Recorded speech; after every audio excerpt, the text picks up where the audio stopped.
Catherine, I am I so hope. excited to do this again. We took a few months off just to focus back, and we've been doing this last year on LinkedIn Mhm, platform to talk about things that's dear to us, like how to be successful in corporate or consulting world, but also have balanced life, right? mhm, So mhm. today I'm really excited to talk about and hearing your perspective on perfectionism and what it means and in what scope we want to talk about because it's a really broad topic and how really ambitious, career driven, high achieving corporate women or people in any other sectors, consulting or government, what have you, can really leverage their perfectionist as a power and in unapologetic way.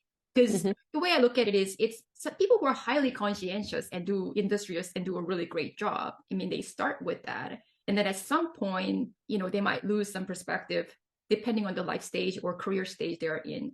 So excited to talk about this topic. I think your view as a former CEO and where you actually had demands for really extremely high standards versus and different parts of your career and as life, right? Because one thing I wanted to kind of let the viewers understand is we're not talking about perfectionism in terms of really clinical psychological difficulty. We're talking about people who are doing well and very highly conscientious, have a job, competent people. And a lot of times their high standards really got them where they are. But that starts to become sort of roadblock at some Mhm. stage of their life and career. Well, thank you. I mean, I was missing our talks and the exchanges of thoughts and perspective that we started last year. And I must say, perfectionism is something, how should I say? I have a almost weird relationship with it Mhm. for myself because I always say for myself, you better strive for excellence rather Mhm. than perfectionism, just simply because perfectionism can deplete ourselves and exhaust ourselves. However, though, when it comes to delivering something professionally, especially in the consulting business, Yes. and you have been a researcher, Yeah. it can be pretty obnoxious. And I'm expecting Right. to have at least the standards and how to apply it Hmm. defined in such a way that it is serious, that we have checked it, Hmm. that we can get the best results and Yeah. deliver it. And there, for me, perfectionism goes into performing at our best. But there are people who say, well, progress of a perfection, yes, it's true. When you are maybe in an ideation phase, Right. so there are moments where I'm absolutely not a perfectionist in general. I'm more of the disturbing, visionary idea person and changing my mind all the time. So I would not call myself a perfectionist, but I can be pretty obsessive Yes. when I know that the results to be delivered and to win the client or the audience. I mean, I have been also a classical singer Right. agent, so I wanted to have it really perfect, Right. or at least the event, the preparation to the event. So yeah, so I have a pretty I don't know how to call it. It is something which goes into my mind basically every day for me to know, okay, where shall I stop obsessing about things and just let go Hmm. and accept things?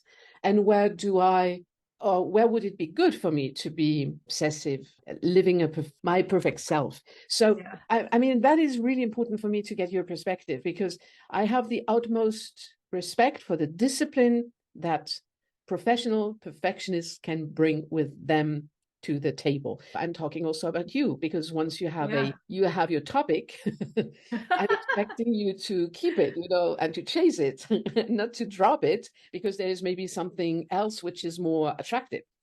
What do you think Yeah, about I have nerdy tendency, that? We and all. we were I like to share the personal story because the reason why we came up with this topic is because Catherine and I are always in touch and we share our ideas, and we are both coming from corporate to entrepreneurial journey, so it's been difficult transition, and we're just having a chat and I said, Catherine, I realize I am a perfectionist. And then Catherine's like, of course. And that surprises you. And so that was interesting because throughout my career, I was very defensive when somebody was describing me as a perfectionist, because everybody has different definition of what perfectionism is.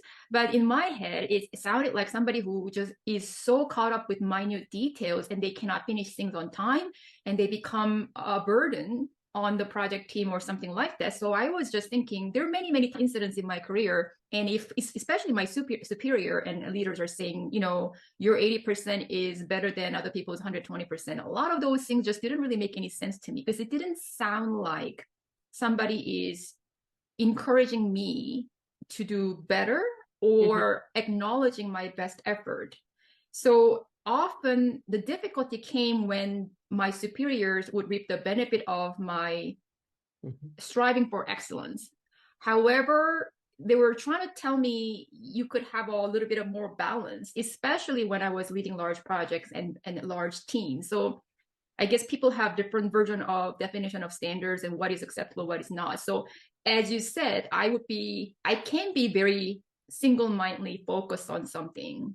So then, and it was never said it, in my view, in a complimentary way. It was always, I felt a little bit let down by somebody who would brag about our accomplishment, but usually I lead it and they take the credit, which I don't mind. But in the process, I wasn't acknowledged or supported.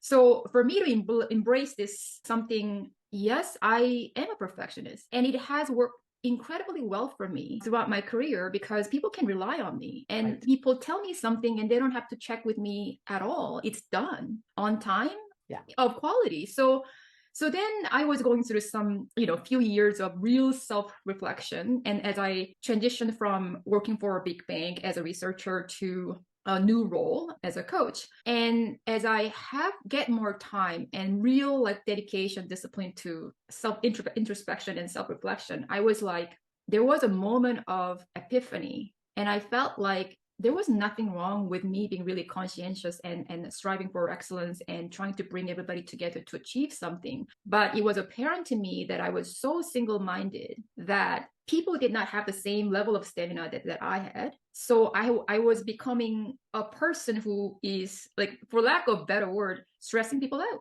So I was a pace setter. And so then I'm thinking, why is that? I mean, I don't want to go on tangent, but I realized usually in consulting corporate space, and especially being women, right? We talk about this all the time. We work harder to prove our worth and our position. And I think it's like, oh, I probably forgot to take time to rest.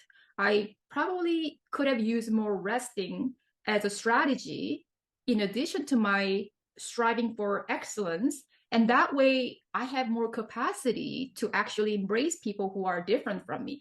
That was kind of, that might have been it, but that was just hindsight, right? But I think that we need to make a difference between striving for perfectionism.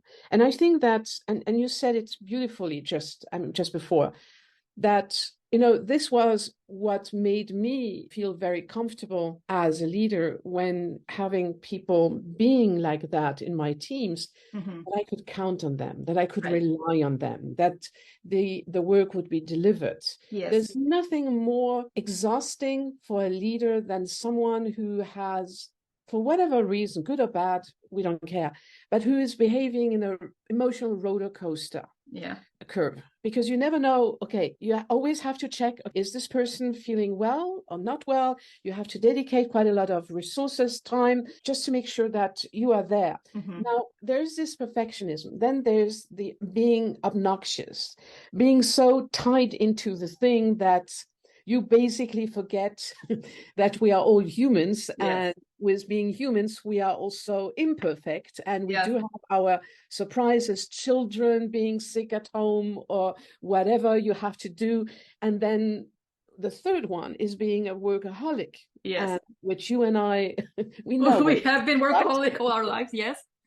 And I think it is about balancing and knowing where we are right now and where it is depleting our energy. This Yes. is something I've learned. I was thinking this morning that if there is one thing leadership made me a better person was because my team members were showing their limits, their human limits for whatever, whatever it was, and that I was, as a leader, accepting that. Yes. And that I was seeing the human side from their part and was accepting it. Doesn't mean that I accepted it for me, but I was seeing it for them. And just to be able to say, stop it, go home.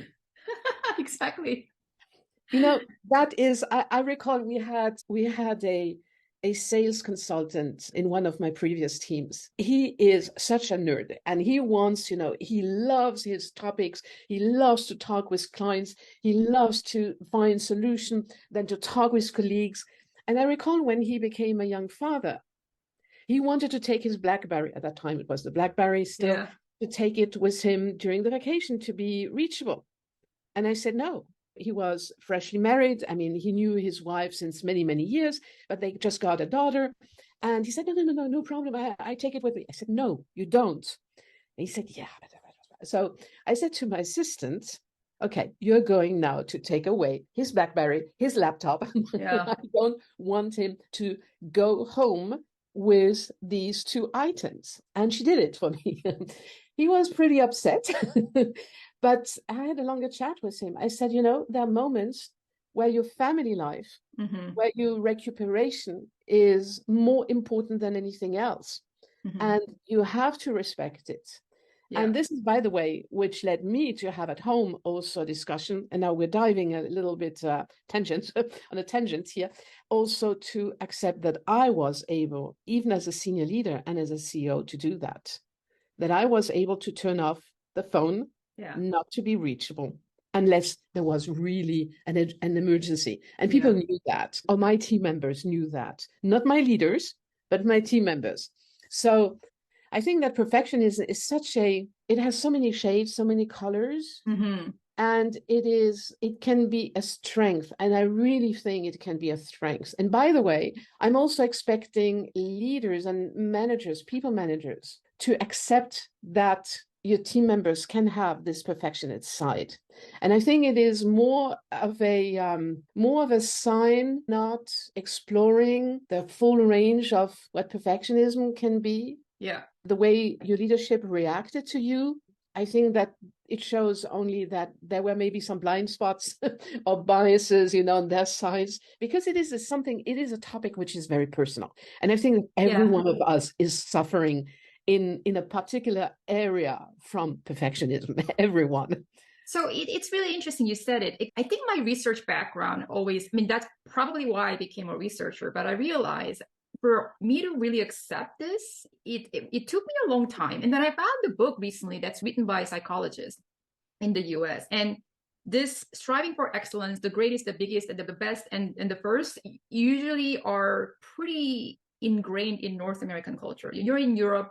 I think Europeans have a little more appreciation for work and life balance, and they're supported by the society. But I grew up in Korea and I went to the US and now I live in Canada. So like the Asian upbringing of just striving for excellence is pretty, like East Asia, it's really a lot of stress that kids go through.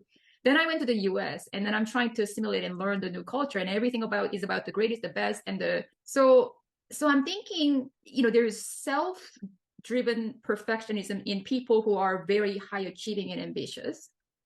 But then there is a society's expectation of, depending on where you live, society's expectation of what is considered great.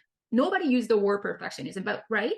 And then the new book that I read gave me comfort. It was the first book and first explanation. It's called The Perfectionist Guide. Let me just see what the title is. I think people who are struggling with this, I really recommend. I have no connection with the author, but I think it just came out, and I think it's perfect because people really struggled during a pandemic and now the impending recession.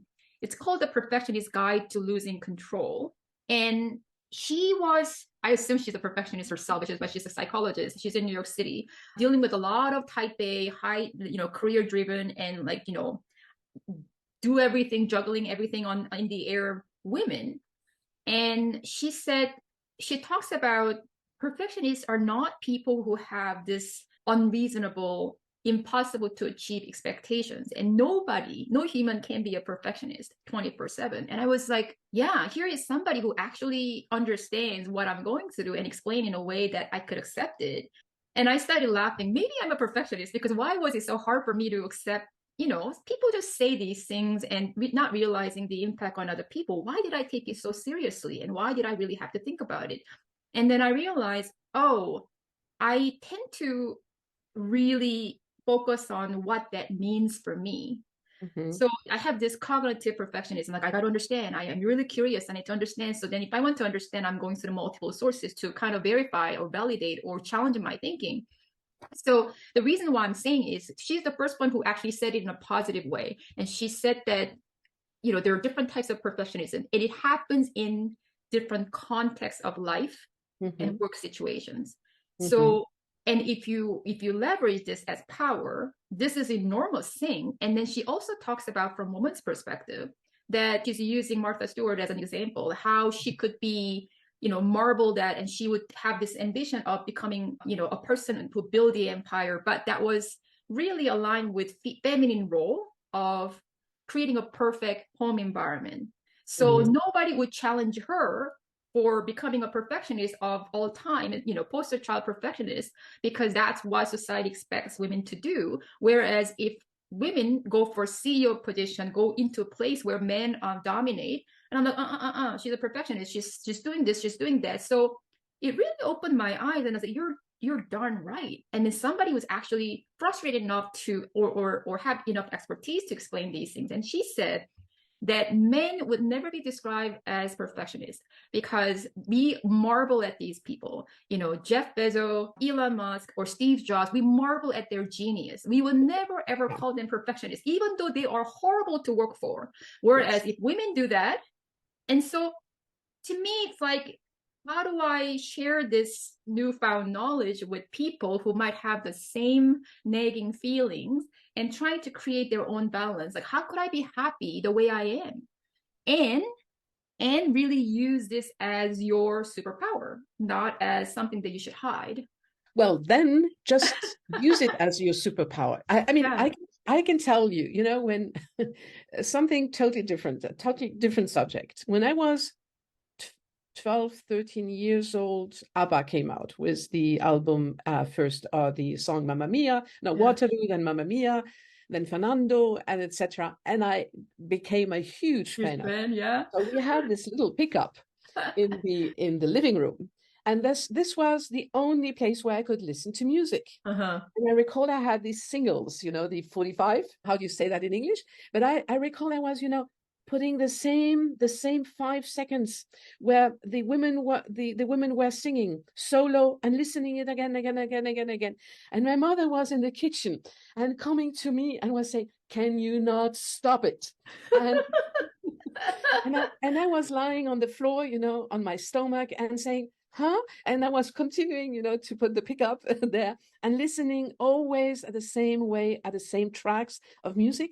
And I can tell you that behaving that obnoxious at that time allowed me to recognize some talents in classical music, Yes.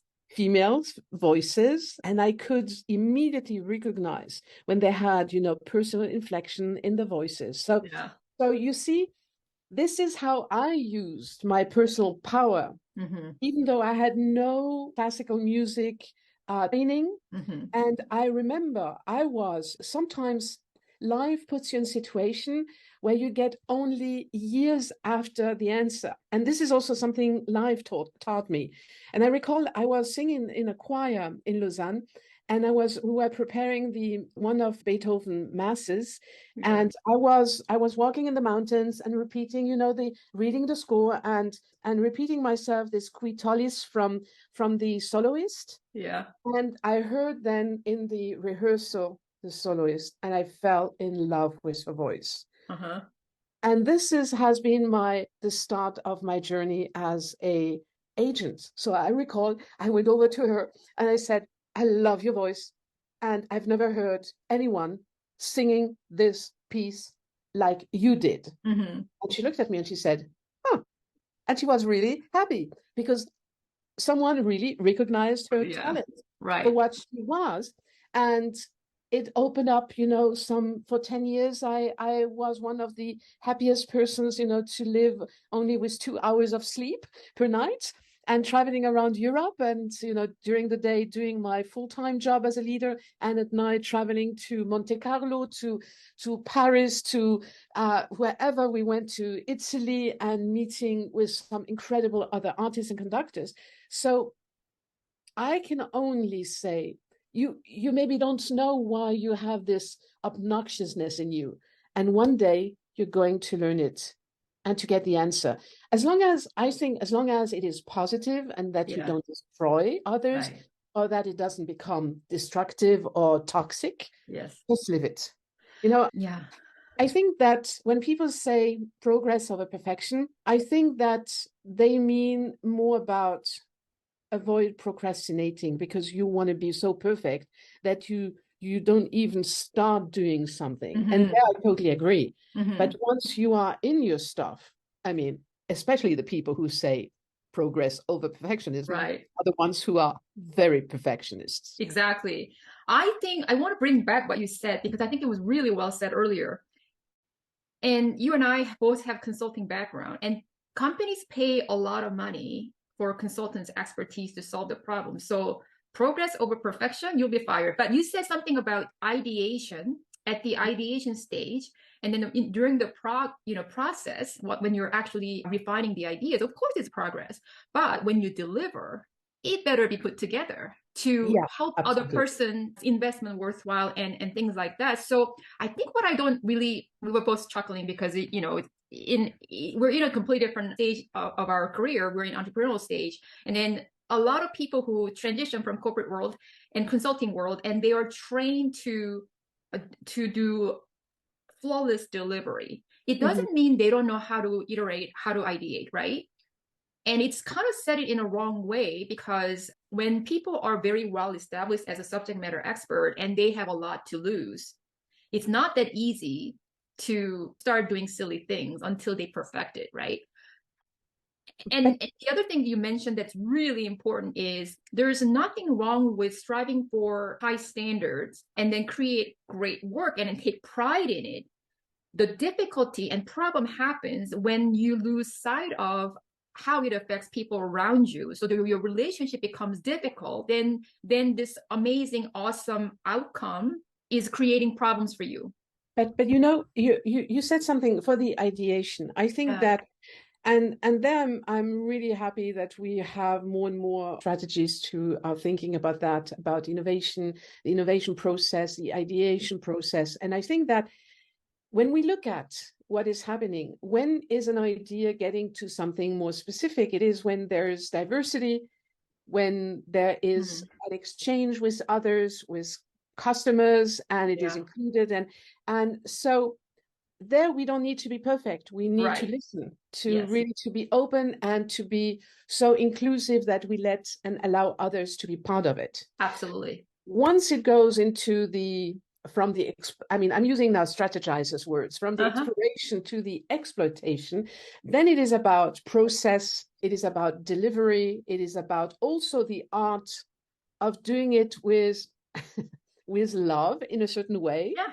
because this is what will distinguish you from others and also get in touch with clients. Now, we just spoke about the toxicity. As Hmm. soon as something becomes toxic, or you are stepping onto or over and onto the toes of other people, Yes. this is where the alarm bells or rings should be, you know, starting to turn or to signal that you're on the wrong track. And it happens to every one of us. It We can does. be on the right track if for Of whatever course. reason Yeah. we don't see that we're flipping to the other side. And Hmm. this is where I think where entrepreneurship is really, really difficult when you come from the corporate world and when you have been in a managerial or leadership position, is to be all sudden all alone. When in fact, perfectionism gets also feeded by the energy of others, you know, because they give you something. Of course. And you can also use that to bring people along with you on that journey. So as long as I've tried not to be obsessive and obnoxious. I don't think I've achieved it entirely. It might take me a longer time, but it is when I think it's sometimes this obnoxious side of me wanting or just looking for the perfect word or to find the right expression. It is something which is pretty painful, but it's also part of a creative process. And I've never seen someone who created a masterpiece without them suffering. With high level of perfectionism, right? Anything we marvel at when we travel, masterpiece, it's almost impossible to be created without a level of dedication and hard work and perfectionism. But I wanted to kind of switch the topic if you're okay with that. Sure. There is this great demand. I think it was presented. Somebody came up with a word of emotional labor leaders have to go through, especially during pandemic and all these hybrid work environment and things like that. The reason why I'm bringing this up is what is a leader's role to embrace diverse workforce, including so-called perfectionists who often are pace setter, reliable, highly conscientious, and drive or move project forward. But if they tend to get too worked up about the tangible outcome and they don't get much rest, they have this high emotion involved in that work. How do leaders actually give them permission and time to rest? How do we recognize people, you're doing an amazing job in this area, but in terms of relationship or your intensity, how it affects people around you, so that it is a difficult question. It is a very difficult question. I don't think leaders do this very well because a lot of leaders themselves are perfectionists. That's how they got to where they are. And when people talk about emotional labor, it shouldn't be emotional labor. If you're really compassionate about yourself and others, right? Why is it a labor? Yeah, but I think also something that leadership taught me is that if there's only one person you can change, it is yourself. Right. You will never, ever, ever, ever, ever change someone else. So the only thing that you can do is it require quite a lot of work. Yes. Because it is always about, checking in. Okay, are they doing fine? Are they losing themselves? And you can show them and you can tell them, you can order them to go over there. They will find every single excuse they can find and will deploy so much energy to be back where you found them. Yeah. So the only way I think is what I learned. If I'm not an expert like them in their field, I'm not recognized by them. They have respect. They might trust me, but I don't have, I'm not recognized by them. So the only thing that you can do is basically by bringing someone in who has the same type of level of expertise, maybe even a higher expertise than them, that they recognize they're staying in their secure environment. And that I don't even call that a comfort zone, because it's really something which is almost psychologically essential, vital to them. So, and I'm not here to blame them, I'm not a psychologist. So I'm trying with the forces of the expertise to bring them slowly to a place by someone who they really respect and trust and recognize. And yeah, it is the only way that I have found to move people in the right direction. And it took me years to understand that, because before, when I was younger, I was trying, with my power, with my authority and my blah, blah, to move people around. I was turning the back, and we're just saying, okay, we'll continue to do whatever we want to do. So since when I found that, it really helped me to move the needle, but not entirely, but at least in the spectrum of the expertise of the person. It's really interesting you mentioned. I think there are a couple of things that I realized past few years that I'm really working on myself. And it was extremely important for me to be very clear about who I am and where I wanted to go in order to serve my clients as a coach. And a couple of things that I learned is related to perfectionism. I was not spending a lot of time and effort to build my capacity to be compassionate about myself. So there's some people call this self-compassion, whatever it might be. And there are many, many reasons that I could think of it. And a lot of it is just trying to meet the expectations of others. And then also for my case, it was like self-driven expectation of myself, which is almost like impossible to catch up because it keeps going up. And then my own mind that other people expect that of me with it's a huge assumption, right? Without it's possible, but then a lot of things that I was giving meaning to that. And so my realization is you have been way, way, way too harsh on yourself. I think it's time for you to give yourself a break. And that was a turning point for me. And I literally, like I was going through meditation, long meditation, I literally had tears streaming down my face. And it was very emotional. And I was like, what is this all about, to push yourself to strive for the next level and next level? And you do not have capacity to accept you the way you are, perfectionist at all. And when I started working on that, something changed in me. And I started looking at people with a lot of understanding and compassion. So my point is, if you are really, you take pride in what you do, but then you tend to have some difficulties in relationship and get negative feedback from other people, and you're wondering what I'm doing wrong, and you're banging your head against the wall, like what I would suggest is really take some time and give yourself a lot of patience to start this. But you need, whether it's meditation, yoga, it doesn't matter, whatever works for you, you need time to be quiet and still and really think about yourself. And then you're going to probably get to a same point that I was in, and you're driving yourself too harsh. And if you do not have capacity to accept you the way you are, you can't really, you could be a great person, but you just can't relate to other people the way you want, right? And if you're a true perfectionist, then you may want to perfect your skills in building and recognizing other people, and you can't do it unless you recognize yourself first. So that was the biggest lesson for me. And I'm thinking, how many leaders actually give themselves permission to be okay with what they're good at, what they're not good at, and then based on what you just said, hey, I need to win these people over, and I have to bring in an expert they can relate to, they feel psychologically safe, so that what I have to say as a leader is heard, right? And I think it's a really great story. But I'm just, when it comes to emotional labor and leaders' role, and people are exhausted, and I'm like, spend some time with your inner self, your voice, and start taking some time off. And no matter how busy you are, because if you don't really care for yourself, it is really hard. It is really hard. You don't have bandwidth to really be open and embrace all these people with different ideas and values and what they consider to be important. It's a really important thing, and it's kind of interesting because I think more or less, maybe not at the same time, but exactly at the same time, you and I, we started with meditation, or refreshed our meditation habits. And I must say, I wish, and it's seldom that I'm saying that, but I wish I would have started meditating way earlier.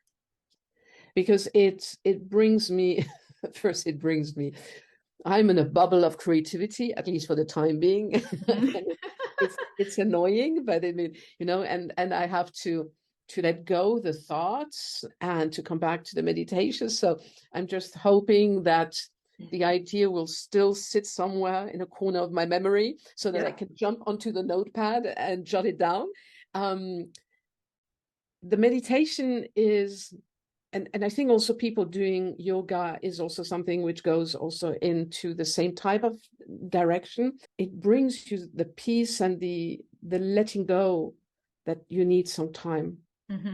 And the regular practice is something I would not want to miss anymore. It is something which has become, I wouldn't say vital, but it's almost like it's like toothbrushing, It is an hygiene which is there. And interestingly, when I talk with some former peers and colleagues, the most successful ones are practicing meditation. And I'm Yeah. thinking, Catherine, why didn't I know that?